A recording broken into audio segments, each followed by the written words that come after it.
In this video, I'm gonna be showing you how I remade 21 Savage's Running on GarageBand. Here's a little preview.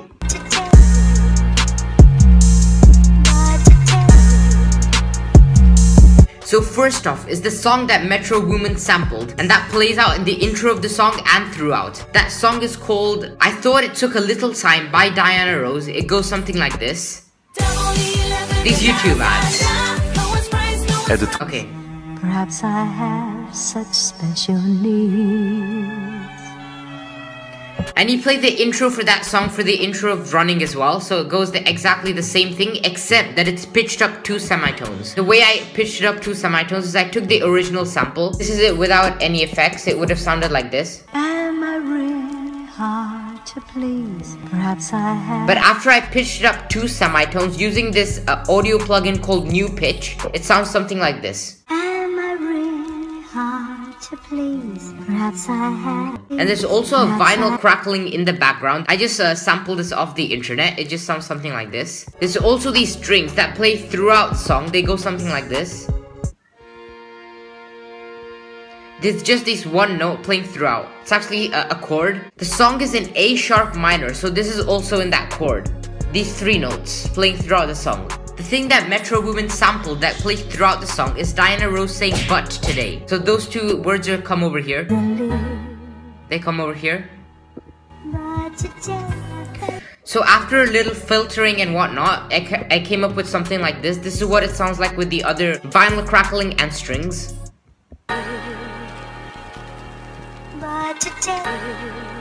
This plays out throughout the song. For the filters on the butt today, I just took out some of the low end using this EQ. I took out some of these middle frequencies because there were some instruments playing as well. So that's basically the full thing done for the melody. Now moving on to the drums. For the snare sampled, I just found the Southside Hurt snare. It sounds like this.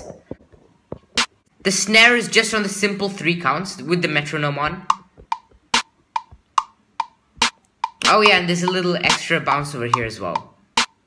Next, onto the hi-hat. For the hi-hat sample, I found this hat 14 of one of the drum kits that I have. The pattern goes something like this. These are the notes that are playing. There's the 16th notes rolls over here and over here. The first one is playing along with the clap to give it a bit more bounce. And next it's playing on the 2nd beat of the bar, so over here.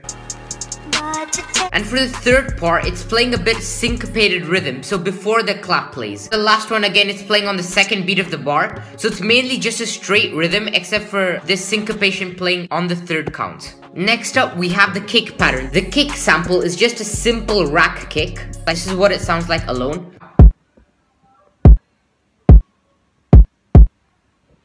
You can only get a sense of it when it's playing along with the 808. The 808 I couldn't exactly replicate because I took the Spins 808 and it sounded something like this, but it's a bit too distorted if you hear. The notes that are playing are just the root note, which is A sharp, so over here. And it's also going to the 5th of the A sharp chord, which is F.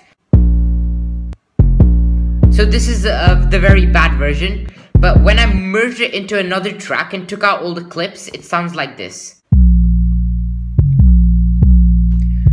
You'll be able to tell that there's also a bit of a difference. That's because I also EQ'd it to fit the song better. So first I just boosted these low frequencies just to make it hit a bit harder and just give it that boom feeling. Next, I took out the high frequencies because they were really distorting and messing up the sound.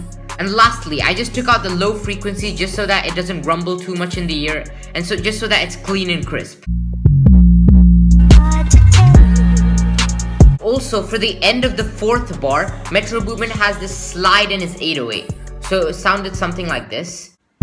The way I did that on GarageBand is I went to the Spins 808. I went 2 swipes to the left to the pitch option. I went A sharp to F. Let me just lower it down 2 octaves.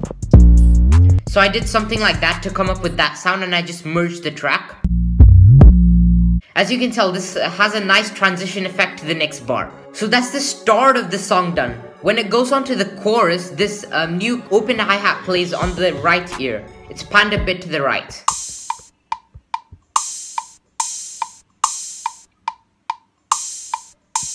It's just panned a little bit. I just went to effects and panned it a bit to the right ear. If you have headphones, you'll be able to tell.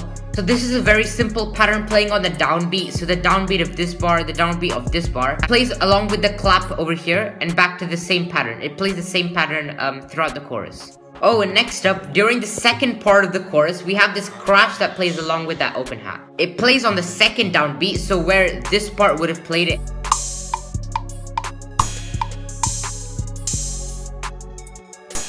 So this is what the drums would sound like alone. Let me just solo them out. For the second part of the chorus.